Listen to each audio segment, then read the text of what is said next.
मित्रांनो, pico fall मशीनसाठी online अर्ज सुरू झालेले आहेत. शासनाकडून ग्रामीण भागातील महिलांना पिको फॉल मशीन घेण्यासाठी अनुदान मिळणार आहे. तुम्ही देखील ग्रामीण भागातील महिला असाल आणि तुम्हाला स्वतःचा शिलाई मशीनचा व्यवसाय सुरू करायचा असेल तर ही तुमच्यासाठी सुवर्ण संधी आहे. या योजनेचा लाभ घेण्यासाठी तुम्हाला ऑनलाईन पद्धतीने अर्ज सादर करावा लागणार आहे. अर्ज सादर कसा करायचा, ऑनलाईन लिंक कोणती आहे, कोणत्या महिला पात्र आहेत, शेवटची तारीख किती आहे, या संदर्भातील सविस्तर माहिती आपण या व्हिडिओमध्ये जाणून घेणार. त्यामुळे हा व्हिडिओ शेवटपर्यंत नक्की बघा आणि ज्या गरजू महिला आहेत त्या महिलांपर्यंत ही माहिती नक्की पोहोचवा, जेणेकरून त्यांना देखील या योजनेचा लाभ मिळू शकेल. चला तर आता थोडा वेळ न दवडता व्हिडिओ सुरुवात करूयात. हे बघा, या ठिकाणी तुम्ही बघू शकता की ही जी वेबसाईट आहे ती अधिकृत गव्हर्नमेंटची आहे, शासनाची आहे. या ठिकाणी तुम्ही बघू शकता https://jdpjalna.maharashtra.gov.in. तर या संकेतस्थळावर या ठिकाणी दिलेलं आहे बघा, ग्रामीण भागातील अनुसूचित जातीच्या महिलांना विविध साहित्य पुरवणे. या योजनेअंतर्गत पिको फॉल मशीनकरिता करावयाचा अर्जाचा नमुना 2025-26 6/5/2026 ते 15/6/2026. क्षेत्र सन 2025-26. ग्रामीण भागातील महिलांना विविध साहित्य पुरवणे या योजनेअंतर्गत शिलाई मशीन. ऑनलाईन अर्ज भरण्यासाठी येथे क्लिक करा. लाभार्थी जे आहेत ते अनुसूचित जाती उपयोजना महिला. या संदर्भात या ठिकाणी सविस्तर माहिती देण्यात आलेली आहे. सोबतच या ठिकाणी एक पोस्टर पण देण्यात आलेलं आहे, पण सध्या पोस्टरकडे आपण आता दुर्लक्ष करणार आहोत. इथं जी लिंक दिलेली आहे या लिंकवरती या ठिकाणी क्लिक करायचं आहे. जेव्हा तुम्ही लिंकवरती क्लिक करशाल त्यावेळेस तुम्हाला अशा प्रकारचा एक बॉक्स दिसेल. या डायलॉग बॉक्समध्ये सूचना तुम्ही वाचून घ्या, कारण ही वेबसाईट दुसऱ्या पेजवर रिडायरेक्ट होणार आहे. या ठिकाणी ओके करा. तर या ठिकाणी महिला व बाल कल्याण विभाग, जिल्हा परिषद जालना, विशेष घटक योजना 2025-26. ग्रामीण भागातील अनुसूचित जातीच्या महिलांना विविध साहित्य पुरवणे या योजनेअंतर्गत पिको फॉल मशीन करिता करावयाचा अर्जाचा नमुना. मित्रांनो, ही योजना केवळ जालना जिल्ह्यामध्ये आहे असं नाही, ही योजना सर्व जिल्ह्यामध्ये असते.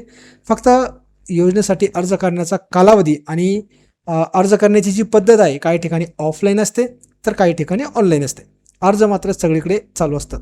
आता या ठिकाणी अर्जदाराचे संपूर्ण नाव या ठिकाणी टाकायचे आहे, अर्जदाराचा संपूर्ण पत्ता या ठिकाणी टाकायचा आहे, त्यानंतर तालुका या ठिकाणी निवडायचा आहे, जिल्हा निवडायचा आहे, अर्जदार अनुसूचित जाती प्रवर्गातील आहे काय ते या ठिकाणी निवडायचं आहे, या ठिकाणी होय करायचं आहे. विशेष घटक योजना असल्यास त्यात जात नमूद करावी. जन्मतारीख या ठिकाणी टाकायची आहे आणि वर्ष, महिना किती आहे, वय किती आहे ते या ठिकाणी वर्ष आणि महिन्यामध्ये या ठिकाणी टाकायचं आहे. अर्जदाराचे काही शिक्षण झालेलं असेल तर शिक्षण देखील या ठिकाणी टाकायचं आहे. त्याच पद्धतीने अर्जदार विधवा, परित्यक्त्या, निराधित, एकल महिला आहेत काय असेल तर होय, नसेल तर नाही या पर्यायावरती क्लिक करा. अर्जदार दिव्यांग आहे काय असेल तर होय, नसेल तर नाही. स्वयंसहायता किंवा बचत गटाचे सदस्य असल्यास स्वयंसहायता किंवा बचत गटाचे नाव या ठिकाणी टाकायचं आहे. SGS NIC कोड या ठिकाणी टाकायचा आहे. प्रत्येक गावामध्ये बचत गटासाठी कोऑर्डिनेटर असतात, त्यांना त्या ठिकाणी तुम्ही विचारून तुमच्या बचत गटाचा जो NIC कोड आहे तो त्यांच्याकडून घ्या. ते तुम्हाला त्या ठिकाणी NIC कोड देतील, तो या ठिकाणी टाका. त्यानंतर 11वा जो पॉईंट आहे, अर्जदाराच्या नावाने शेती आहे काय असेल तर हो या पर्यायावरती क्लिक करा, नसेल तर नाही या पर्यायावरती क्लिक करा. त्यानंतर व्यवसाय या ठिकाणी टाकायचा आहे. त्यानंतर यापूर्वी लाभ घेतला आहे काय, अर्जदारांनी जर यापूर्वी शिलाई मशीन योजनेचा लाभ घेतलेला असेल तर या ठिकाणी होय टाका, नसेल तर नाही या पर्यायावरती या ठिकाणी क्लिक करायचं आहे. कुटुंबाचे सर्व मार्गाने मिळून वार्षिक उत्पन्न किती आहे ते या ठिकाणी तुम्हाला टाकायचं आहे. लक्षात घ्या, या ठिकाणी वार्षिक उत्पन्न जे आहे ते 1,20,000पेक्षा जास्त नसावं. 1,20,000पेक्षा जास्त असेल तर ते लाभार्थी या ठिकाणी पात्र ठरणार नाहीत. म्हणून 1,20,000च्या आतमध्ये उत्पन्न असणाऱ्या लाभार्थ्यांनाच या ठिकाणी पात्र ठरणार आहे आणि त्यांनाच या ठिकाणी या शिलाई मशीन योजनेचा लाभ दिला जाणार आहे. अर्जदार दारिद्र्य रेषेखालील गटातील आहे काय असेल तर होय, नसेल तर नाही. आधार कार्ड क्रमांक या ठिकाणी टाकायचा आहे. अर्जदाराच्या बँक खाते क्रमांक या ठिकाणी टाकायचा आहे. बँकेचं नाव टाकायचं आहे. बँकेचा IFSC कोड या ठिकाणी टाकायचा आहे.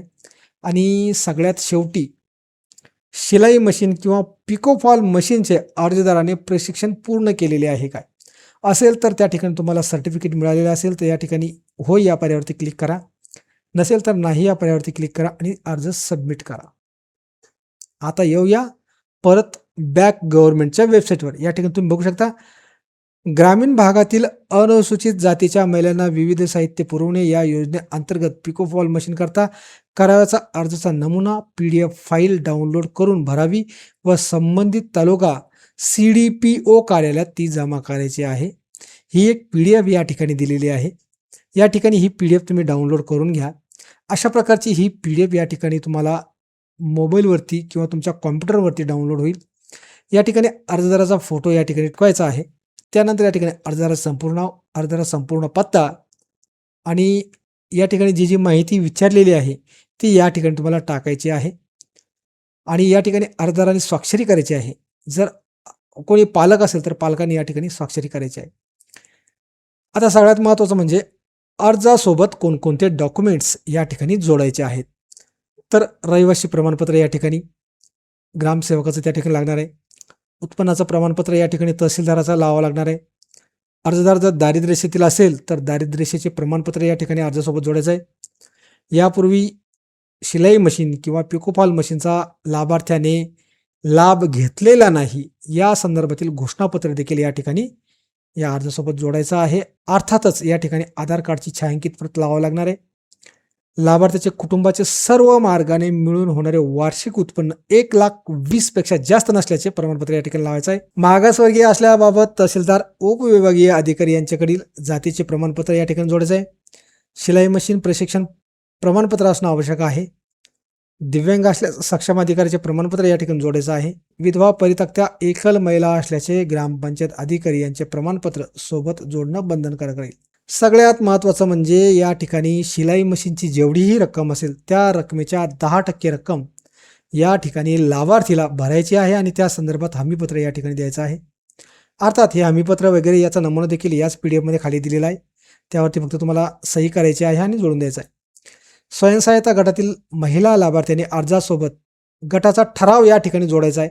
जर बचत गटातील एखाद्या महिलेला त्या ठिकाणी या योजनेचा लाभ घ्यायचा असेल तर संपूर्ण गटाचा त्या ठिकाणी ठराव जोडायचा आहे आणि हा ठराव या अर्जासोबत जोडायचा आहे. गटाचा ठराव अर्जासोबत सादर करणे आवश्यक राहील व गटाची पडताळणी गट विकास अधिकारी पंचायत समिती यांच्या मार्फत करण्यात येईल. एका स्वयंसहायता गटातील एकाच लाभार्थ्याला योजनेचा लाभ देता येईल. तसा गटाचा एक लाभार्थी निवडीचा ठराव देखील या अर्जासोबत निवडायचा आहे. लाभार्थ्याचा मंजूर देय लाभाचे देयक स्वयंसहायता गटाचे अध्यक्ष सचिव व ग्रामपंचायत अधिकारी यांचे मार्फत सादर करणे बंधनकारक राहील. लाभार्थ्याची निवड करण्याचे संपूर्ण अधिकार महिला व बाल कल्याण समितीस राहील. अपूर्ण नामंजूर प्रस्ताव बाबत पत्रकाद्वारे कळवण्याची जबाबदारी समितीवर राहणार नाही. अपंग, विधवा किंवा परित्यक्त्या एकल महिला व महिला बचत गट तसेच दारिद्र्य रेषेखालील कुटुंबातील महिलांना या योजनेसाठी प्राधान्य देण्यात येईल. आता या ठिकाणी तुम्ही बघू शकता की या PDF थोडं जर खाली स्क्रोल केलं 4 पानाची ही PDF आहे. यामध्येच तुम्हाला रहिवासी प्रमाणपत्र दिलेलं आहे. प्रमाणपत्रामध्ये तुमची या ठिकाणी माहिती भरायची आहे. श्रीमती या ठिकाणी त्या महिलेचं नाव टाकायचं आहे.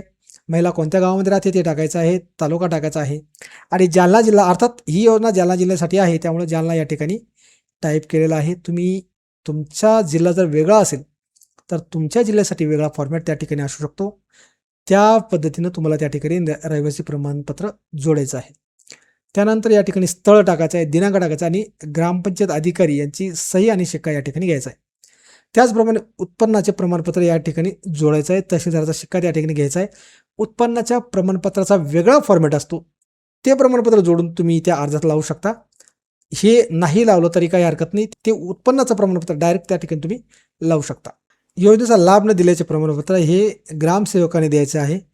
या ठिकाणी पहिल्याप्रमाणे जी लाभार्थी महिला आहे तिचं नाव या ठिकाणी टाकायचं आहे. तिचं गावाचं नाव, त्या महिलेचा तालुका आणि जिल्हा, स्थळ, दिनांक, पिकोफॉल मशीन हस्तांतरण न करण्याबाबतचे हमीपत्र हे सगळ्यात महत्त्वाचं आहे. या ठिकाणी त्या महिलेची या ठिकाणी सही घ्यायची आहे, स्थळ आणि दिनांक. अशा पद्धतीनं ही PDF त्या ठिकाणी डाउनलोड करून घ्या, प्रिंटआउट काढून घ्या, अर्जासोबत जोडून द्या. योजनेसाठी अर्ज करण्याची अंतिम तारीख जी आहे ती 15 जून 2026 ही आहे.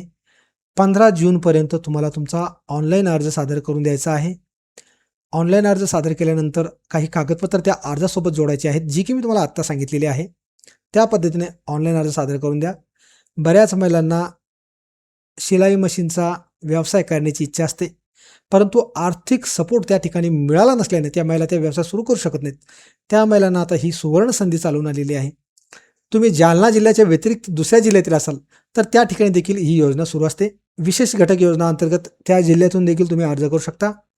सबब बाब एवढीच आहे की ते अर्ज कधी सुरू होतात, अर्जाची तारीख कधी आहे, अर्ज कोणत्या तारखेमध्ये सुरू झाले आणि कोणत्या तारखेला संपणार आहे, त्यामध्ये तुम्हाला अर्ज सादर करायचा आहे. इतर जिल्ह्यातही तुम्ही ती अर्ज सादर करू शकता. सध्या जालना जिल्ह्यासाठी हा अर्जाचा नमुना होता. अशा पद्धतीने अर्ज सादर करून द्या आणि या योजनेचा नक्की लाभ घ्या. थांबूया इथेच. धन्यवाद.